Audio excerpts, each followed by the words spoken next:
வணக்கம். ஸ்ரீ கிருஷ்ணா ஜோதி நிலையத்திலிருந்து ஈரோடு ஜோதிடர் முனியாண்டி.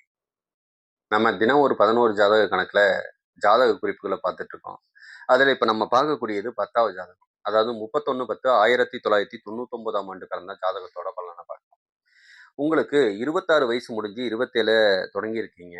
நீங்க பிறந்தது ஞாயிற்றுக்கிழமை பூச நட்சத்திரம். சனியோட சாரத்துல பிறந்திருக்கீங்க அப்படிங்கிறது எடுத்துக்கலாம். கி, கோ, கா, கே இந்த பெயர் நாம கொண்டவங்களுக்கும் இந்த நட்சத்திரம், அதாவது பூச நட்சத்திரம் கடகராசிக்காரங்களுக்கு பொருந்தும் அப்படிங்கிறது எடுத்துக்கலாம். சந்திரனானது ஆட்சியில வலுவா உட்கார்ந்து இருக்கக்கூடிய அமைப்பு. அது சனியோட சாரத்துல இருக்கு. அழகுக்கு சொந்தக்காரங்க, பாசத்துக்கு சொந்தக்காரங்க, நேசத்துக்கு சொந்தக்காரங்க. நீர் ராசியில இருக்கிறதுனால இளகிய மனம் படைச்சவங்க. ஆதிசேஷனோட வீடுங்கிறதுனால இன்னும் கொஞ்சம் வளர்ச்சி அதிகம். அது கர்மக்காரன் சனியோட இருக்கிறதுனால கொஞ்சம் பாவ புண்ணியம் அதிகமா பார்ப்பீங்க. குடுக்கல் அதாவது அதிகமா தானம் பண்ணக்கூடியவங்க நீங்க தான் அப்படிங்கிறத எடுத்துக்கலாம். ஞாயிற்றுக்கிழமைன்னா உங்களுக்கு கொஞ்சம் அதிகாரமும் சேர்ந்துரும்.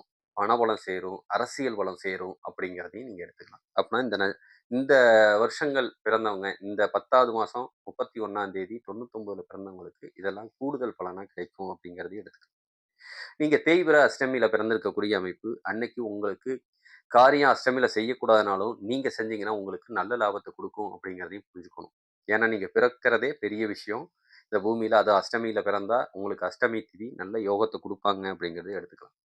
உங்களுக்கு உண்டான குபேர புள்ளி உத்திரட்டாதி நட்சத்திரம் மீன ராசியிலயும், அதிர்ஷ்ட புள்ளி சுவாதி நட்சத்திரம் துலாம் ராசியிலயும் அமைஞ்சிருக்கு. சரிங்களா? உங்களுக்கு அப்பன்னா துலாம் ராசிக்காரங்க உங்களுக்கு நல்ல லாபம். அடுத்தது பார்த்தீங்க அப்படி சொன்னோம்னா, மீன ராசிக்காரங்களும் உங்களுக்கு லாபத்த ஏற்படுத்துவாங்க அப்படிங்கிறத நீங்க புரிஞ்சுக்கலாம். அவங்கள்ட்ட குடுத்து வாங்குற காசு பல மடங்கு உங்களுக்கு பெருகும். அடுத்தது பார்த்தீங்கன்னா, அ உங்களுக்கு உண்டான சந்திராஷ்டம ராசி கும்பராசியா தான் அமையுது அப்படிங்கிறதையும் எடுத்துக்கலாம். சரிங்களா? நீங்க பூச நட்சத்திரத்தில பிறந்ததுனால உங்களுக்கு எடுத்த உடனேயும் தசாபுத்தி சனி தசை நடக்குங்க. அதுக்கப்புறம் பார்த்தீங்க அப்படி சொன்னோம்னா, 17 வருஷம் புதன் தசையும், இப்போதைக்கு ஓடிக்கிட்டு இருக்குது கேது தசை 7 வருஷம்.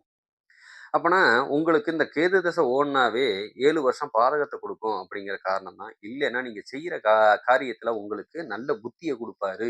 இதுக்கு மேல இத செய்யவே கூடாதுடா அப்படின்னு உங்கள நினைக்க வைக்கிற அளவுக்கு செஞ்சுட்டு போயிருவாரு அப்படிங்கிறதையும் நீங்க புரிஞ்சுக்கணும். அப்பன்னா இந்த ராகு, கேது தோஷம் இருக்கவங்க தான் பாதிக்கப்படுவாங்களான்னா, ஆமா அவங்க தான் பாதிக்கப்படுவாங்க. அப்பன்னா என்னென்ன லக்கணத்துக்காரங்க பாதிக்கப்படுறாங்க அப்படின்னு பார்த்தீங்கன்னா, மிதுன லக்கணம் 1, கடக லக்கணம் 1. அதாவது அந்த ராசிக்கு உண்டானவன் பாதிக்கப்படுறான் அப்படிங்கிறது தான். தனுசு லக்னம், அடுத்தது மகர லக்னம். இந்த 4 லக்கணத்துக்காரங்க முழுசா பாதிக்கப்படுவாங்க. உங்களுக்கு கடன், நோய், வம்பு வழக்கு பிரச்சனை, போலீஸ் ஸ்டேஷன், கோர்ட் போகக்கூடியது, தீரா கடனையும், தீரா நோயையும், ஆஸ்பத்திரியில விபத்துகளை ஏற்படுத்தி ஆஸ்பத்திரியில படுத்த படுக்கையாக்கக்கூடிய தன்மையும் குடுக்குங்க. இதெல்லாம் வரக்கூடாதுன்னு நெனைச்சீங்கன்னா, சுப கடன் பண்ணி வச்சுருங்க. வண்டி வாகனம் வாங்குறது, அடுத்தது பார்த்தீங்கன்னா, நிலபலங்க வாங்குறது, வீடு கடன் வாங்குறது, அந்த கடன கட்டிக்கிட்டு இருக்கிறது, இதெல்லாம் பார்த்தீங்கன்னா, இந்த தசாபுத்தி காலத்துல நீங்க செய்யக்கூடிய பரிகாரங்களா அமையும். சரிங்களா? வேற இந்த ஜாதக ரீதியா நாடி முறைப்படி நம்ம பார்த்தோம்னா, நீங்க கோவத்துக்கும், ரோசத்துக்கும் சொந்தக்காரரு. சரிங்களா? கட்டட சம்மந்தப்பட்ட வேலையோ, அரசு உத்தியோகம் சம்மந்தப்பட்டதோ நல்ல லாபம். வண்டி வாகனம் சம்மந்தப்பட்டது, ஃபைனான்ஸ் சம்மந்தப்பட்டது நல்ல லாபம். வசூல் பண்ணக்கூடிய வேலை ஏதாவது எந்த பேங்க் செக்டார்லயும் வசூல் பண்ண ஒரு ஆளுங்க இருப்பாங்க. அவங்களும் இந்த இந்த நாள்ல பிறந்தவங்க கண்டிப்பா அதுக்கு செல்லுபடி ஆவாங்க அப்படிங்கிறதையும் சொல்லிடலாம். விபத்துக்கள் உங்களுக்கு கம்பல்சரி ஏற்படும். இதனால கை, கால்ல உறுப்பிழப்பு ஏற்படுற வரைக்கும் பிரச்சனைய குடுக்கலாம் அப்படிங்கிறதும் கவனமா இருங்க. சரிங்களா? உங்களுக்கும் வலது கண் நல்லா பாதிக்கப்படும். சில சமயம் கண்ணாடி போட வேண்டிய சூழ்நிலை குடுக்கலாம். தந்தையால பிரயோஜனம் இருக்கக்கூடாது. இல்லன்னா தந்தை இருக்கக்கூடாதுங்கிற காரணம். தாய் நல்ல ஆசிரியருக்கு சமமானவங்க. அவங்க சொல்ற புத்திமதிகள கேளுங்க. வாழ்க்கை நல்லா இருக்கும். அவங்களுக்கும் வேண்டாத கெட்ட பேர நீங்க சிறு வயசுல இருக்கும்போது ஏற்படுத்தியிருக்கலாம்.